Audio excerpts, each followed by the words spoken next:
In today's news, BVI Health Services Authority confirms the first baby of 2021, as well as Mrs. Antoinette Skelton resigns from the Social Security Board after 38 years of service. And the BVI is set to receive COVID-19 vaccine by February, and our festival, our Emancipation Festival, set to see a major financial injection in 2021. All that and so much more when 284 News returns.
Welcome everyone. Today is Tuesday, January 5th, 2021. We're coming to you live straight out of the British Virgin Islands. I am Kyla Kenisha Forbes. And my name is Javon Wilson. We're so happy to be joining you once again for another edition of 284 News. Now, lots to go over as we head into today's newscast. First of all, we see the new strain of COVID-19, which we've been talking about here in the BVI, Kyle, of course, coming out of the United Kingdom and coming as close as Florida to our region.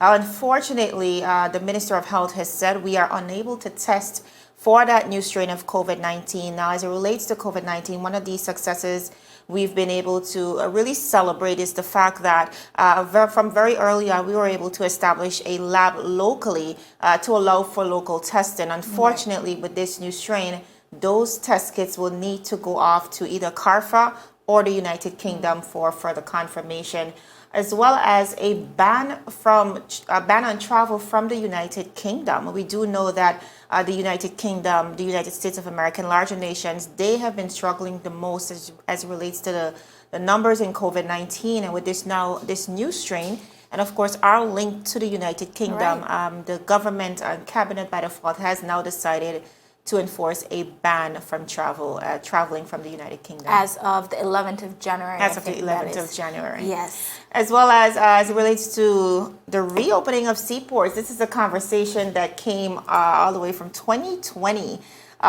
We reopened our airport in December 1st of 2020. However, we see delay with the seaports. There was a rumor circulating, and we were actually able to confirm today that date has now been postponed from January to March 1st. So, Kyla, lots of frustrations in the industry.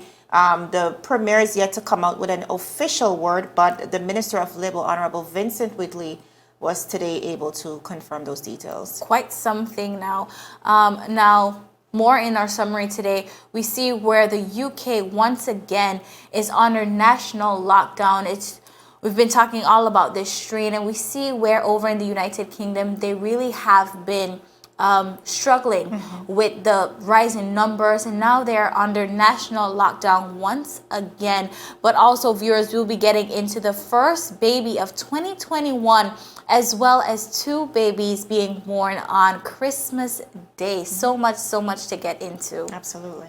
Now, as we move on, the territory's first baby of the year entered the world at 11:08 p.m. on January 1st to Miss Marcia Jennings. Now, the New Year's princess weighed in at 7 pounds 2 ounces. The BVI HSA which is the Health Services Authority, confirmed that 2 babies were born on Christmas Day. Now, on Christmas morning at 10:45 a.m., Miss Althea Davis Prince welcomed her baby boy weighing 6 pounds 7 ounces. We see here where Health Minister Honorable Carvin Malone and health officials brought her gifts to Miss Althea Davis Prince to congratulate her on her new baby boy. Now, later that evening at 8:18 p.m., we see where Miss Deshika Ryan Cato met her daughter for the first time, who weighed at 6 pounds 9 ounces. The management and staff of the BVI Health Services Authority extended congratulations and blessings to all the parents and family and friends of these little bundles of joy. Definitely an awesome note to start off on. We see where the BVI has its first baby for the year, which started on January 1st. Probably a few more have been born within that time, but we definitely want to congratulate all parents who can celebrate that this new year. Absolutely, and we're not calling them COVID babies, okay? Of course not. All right, viewers, the government of the Virgin Islands is now collaborating with several agencies in supporting a national program to make the AstraZeneca vaccine available to residents on a voluntary basis. Now, in a statement in the House of Assembly during the 5th sitting of the 3rd session of the 4th House of Assembly on December 31st, Minister for Health and Social Development, Honorable Carvin Malone, said that his ministry will work closely with Public Health England, the Caribbean Public Health Agency as well, which is CARFA, the Pan American Health Organization, PAHO, and the World Health Organization on a national program to make the vaccine available to residents on a purely voluntary basis. Honorable Malone said, and I quote, "Published safety data indicates that this vaccine is well tolerated and has no serious safety events confirmed related to the vaccine. Safety data will continue to be collected and monitored as the vaccine is rolled out worldwide, including here in the BVI. Work on a national program to make the vaccine available to residents on a purely voluntary basis will start early in the year in preparation for when the vaccine is delivered in the territory." Now, the national program will be led by the Ministry of Health, viewers, and involve collaboration and communication with a wide cross-section of stakeholders across government, private, and non-government sectors. The vaccine is set to be available in the Virgin Islands in February of this year, as the United Kingdom government plans for the deployment of the vaccine throughout the British overseas territories. Now, Honorable Malone further explained that effective communication and innovative strategies are crucial to addressing the public's concerns regarding the vaccine. He said that the Ministry of Health's objective is to reach out to the community with information and offer vaccine to all targeted populations. The Minister of Health, further said, and I quote, "Vaccination of the world's population is an important strategy to end the continued menace of COVID-19 to the world. The territory must not only do its part in this effort, but also for our own sake to reduce the impact of this pandemic on the territory, its inhabitants, and our economy," end of quote. Now, the Ministry of Health and Social Development aspires to provide a caring and integrated system of health and social services that facilitates the recovery of human development and the quality of life here in the beautiful British Virgin Islands. Now, Kyla, we've heard about Moderna, we've heard about Pfizer, two leading vaccines that were approved by the relevant health experts and authorities across the world. But now we hear about this new vaccine. It's called AstraZeneca, if I'm pronouncing that correctly. We're now hearing that that is the type of vaccine that will be procured for residents here in the British Virgin Islands. Now, there's a few things that separates this specific vaccine from Pfizer and Moderna. First of all, it is not as effective as the other two. What we saw is a 90% effective rate as it relates to efficacy for Moderna and Pfizer. However, with this, we see a 64%. That does not deny the fact that it has been effective in dealing with COVID-19. However, what we do know as well is the fact that it is much cheaper. I think Pfizer is being procured at a cost of $25 per dose, and we're seeing Moderna at $20. However, with this vaccine, based on the availability, and I think that was kind of one of the leading one of the leading reasons. Yes. Behind the cost. They wanted to ensure that it can reach the masses, and that's one of the concerns we've had relating to COVID-19 vaccines and the distribution. Will it get to the people that need it most? Now, at $3 to $4, here we see the world being, I think, in better hands and better able to equip persons with the vaccine. I think it's very important for residents and persons just in the community in general to make sure that they have the relevant facts as it pertains to these various vaccines. Now, persons have many questions, but the information is out there, and definitely encouraging persons to be educated about something that is so major as the vaccine. Now, viewers, still ahead, BVI Festival 2021 to receive major financial injections, as well as Mrs. Antoinette Skelton resigns after 38 years of service. Now, all this and so much more when 284 News returns. The win! Oh! What are the hell? I'm freaking out! Is time.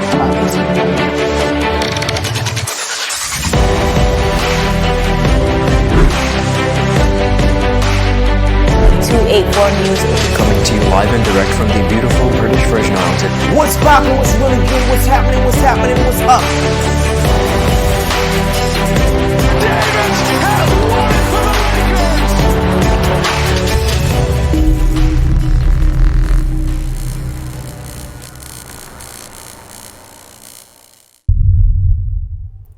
Viewers, welcome back to 284 News. Now, as we head into 2021, one of the things signature to the BVI is its festival, the Emancipation Festival in August. Now, based on what the government is saying, it is now set to receive an injection of $200,000. That is a big cash booster, and it's going towards the singing competitions that we so much look forward to. Now, this was confirmed by the Premier of the Virgin Islands, Honorable Andrew A. Foy, in an effort to revive and promote Virgin Islands culture. Premier Foy said, and I quote, "Emancipation Festival is a cultural thing, and we have to craft our festival celebrations as a vehicle to bring our Virgin Islands culture back to the center," Premier Foy said during the 2021 New Year's address to the territory, further highlighting that COVID-19 had been a hindrance to the reinvigoration of culture in 2020.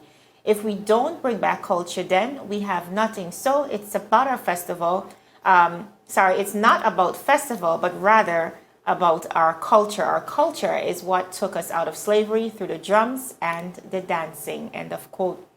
Now, viewers, to speak with us on this amazing reveal was the Minister of Culture, Dr. the Honorable Natalia Whitley, who shared his sentiments. Listening. As Minister of Culture, I was extremely pleased to hear in the Premier's New Year's address specific mention of culture and its importance to our moving forward in 2021. Specific mention was made of Festival and Fairs Committee and our annual Emancipation Festival celebrations. Various competitions were mentioned, such as a peas and rice competition, a calypso competition, gospel competition, along with other competitions.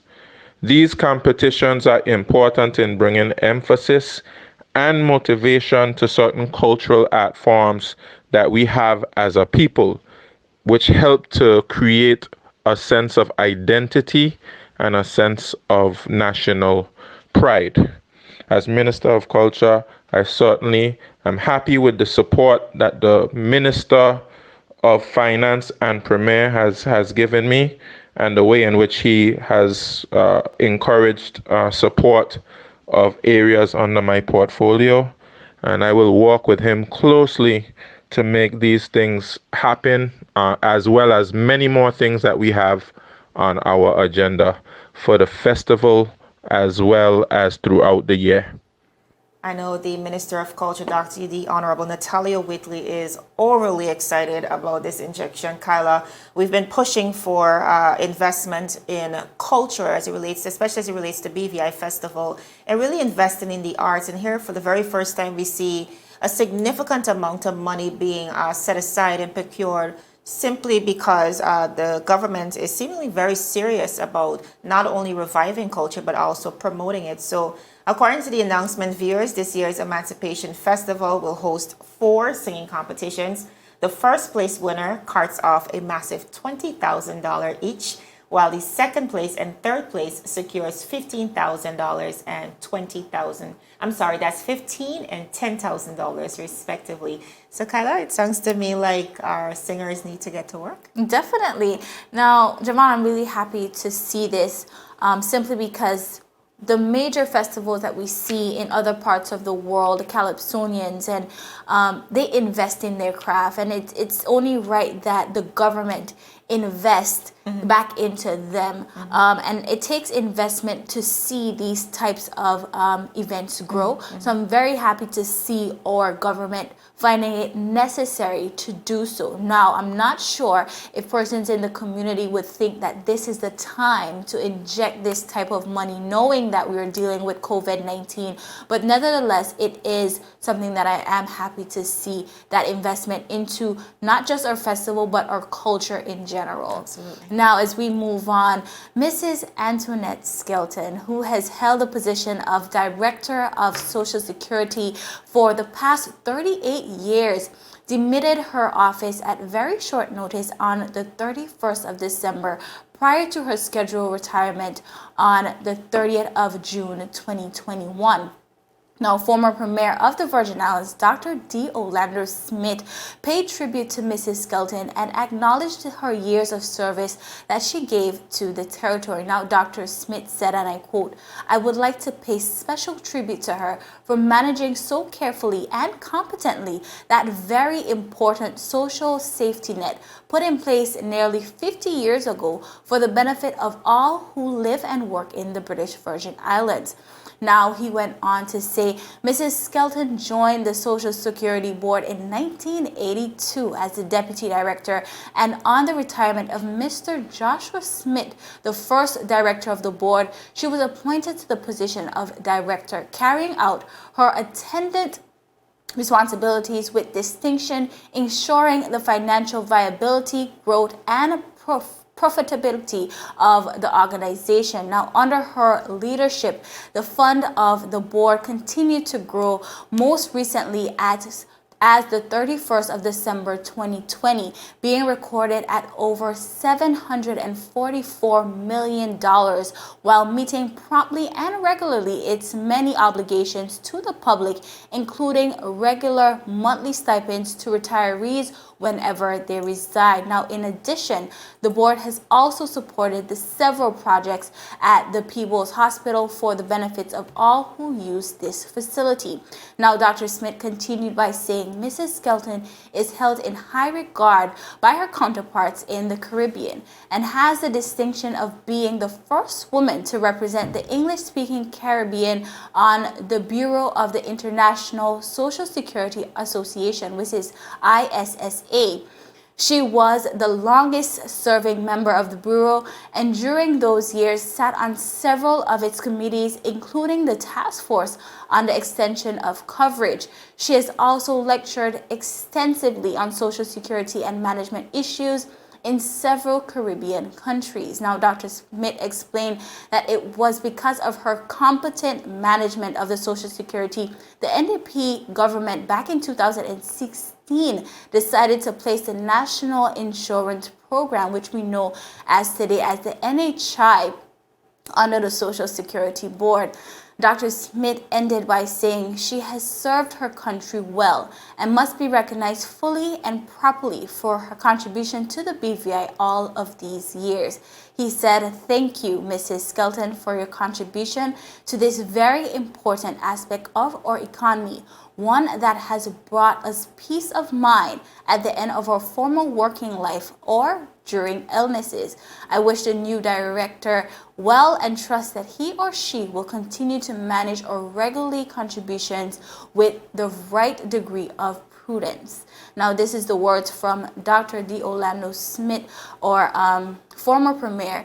He has been in power for quite some time, of the tenure of Mrs. Skelton. Now, Javon, the 31st of December ending 2020 is definitely, I would say, a bittersweet day for the BVI, as we see 2 directors and 2 heads of prominent boards or statutory bodies, that is, hanging up their hats.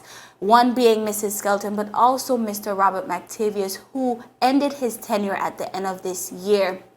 I say bittersweet because they have served us and they have served us well.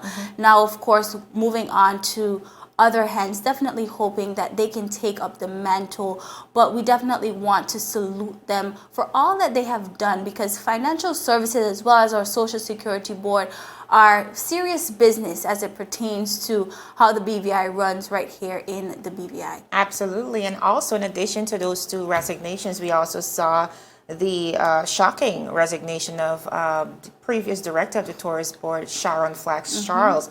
And again, like you mentioned, 3 very pivotal aspects of the economy. So it really, it's shocking, and we're just trusting that whoever steps in can really take up the mantle, like you said, and hit the ground running, especially this very critical juncture in our history. Viewers, still ahead, District 8 Community Outreach, the food program has reached hundreds over the holiday season. We're so happy to get into that, and approximately 1,200 doses of the vaccine has already been administered over there in the USVI. All that and so much more after a word from our sponsors.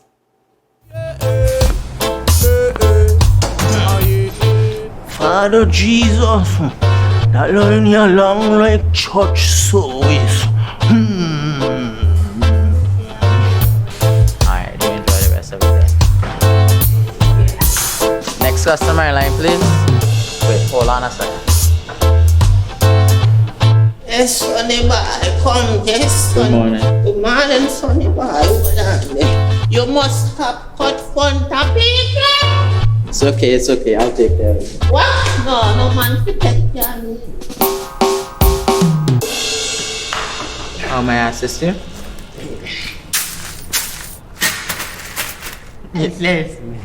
You want top of power? You want top of power? Join the prepaid party with CCT and enjoy more affordable data plans, more top-up promotions, more savings with hero bundles, and more value for your money each and every Tuesday with Top Up Turn Up Tuesday. Visit a CCT store today or anywhere CCT Top Up is sold and top up your phone. 5, 10, 15, 20, 25, 30. You want top of power? Viewers, welcome back to 284 News now as we begin to wind down. Great news coming out of the 8th District. Our 8th District representative and leader of Her Majesty's Loyal Opposition, Honorable Marlon A. Penn, and the 8th District Committee partnered with several churches in District 7 as well as 8, donating meals to approximately 1,000 persons residing in the Districts 7 and 8 during the holiday season.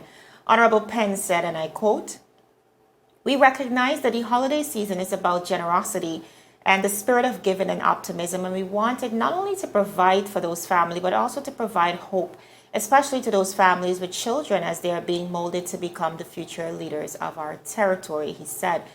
Honorable Penn and the 8th District Committee collaborated with several churches for the district for their holiday season initiative, Merry Meal to Go food drive, providing meals consisting of fish, meatloaf, ham, chicken, turkey, soups, and salad, along with a variety of sides, treats, and beverages.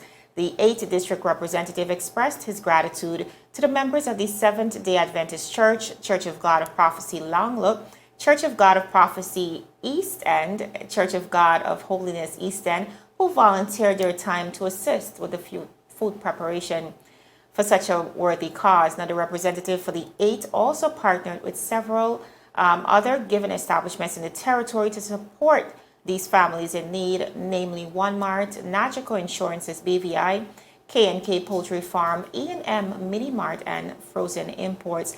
Honorable Penn further said, and I quote once again, "We are grateful for the business community who contributed to this initiative, as their generosity will greatly impact the lives of those in need and is an effective way to help build a stronger community," adding that it is through their kind contributions that our efforts were realized to ensure that the families and individuals in Districts 7 and 8 who are most affected by the effects of COVID-19 were the prime recipients of the food drive during the holiday season. Now, viewers, the Merry to Go meal food distribution during the Christmas holidays was a complete success, drawing a huge turnout. Now, recognizing the significant number of persons in need, the New Year 2021 saw another round of food distribution in the district, totaling 3 separate events. Now, recipients of the Merry Meal to Go food distribution initiative are the residents of the following areas. We had persons from Fat Hawks Bay, Bellevue, Hope Hill, Manchester, Long Hill, East End, Greenland, and Paramtown. Honorable Marlon A. Penn continues to serve District 8 and the territory with pride, leading with confidence, and remains committed to building a better community. I think, Kyla, even now more than ever during the holiday season, especially in the midst of COVID-19, we saw a dire need to reach out to persons who are in need. Yes, our nonprofit organizations were doing their part, but we did see persons like Honorable Marlon Penn and other ministers in government throughout their respective efforts trying to give back to the community. And I'm always especially pleased when it comes to District 7 and 8, that specific part of the territory as it relates to unemployment. And we do know there was a major fallout as it relates to unemployment and reduced salaries.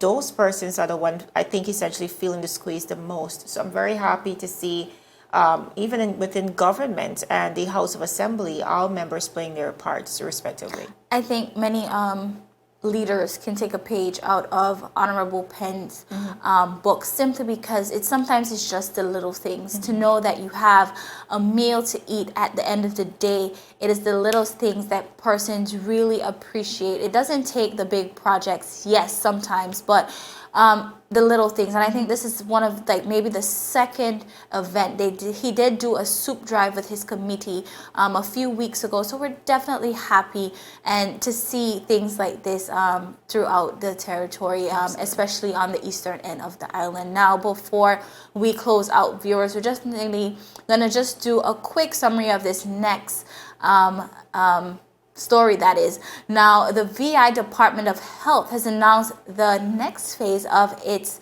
vaccination initiative, which will include teachers, firefighters, police officers, and grocery store workers, amongst others, deemed essential to functioning economy and are most exposed to the virus. Now, the initial phase, which started on December 16th and included clinical healthcare staff, residents, and staff in long-term care facilities, as well as persons in need of special care and staff in congregate living facilities outside of nursing homes, that is, and the elderly throughout the territory will continue to concurrent with other phases.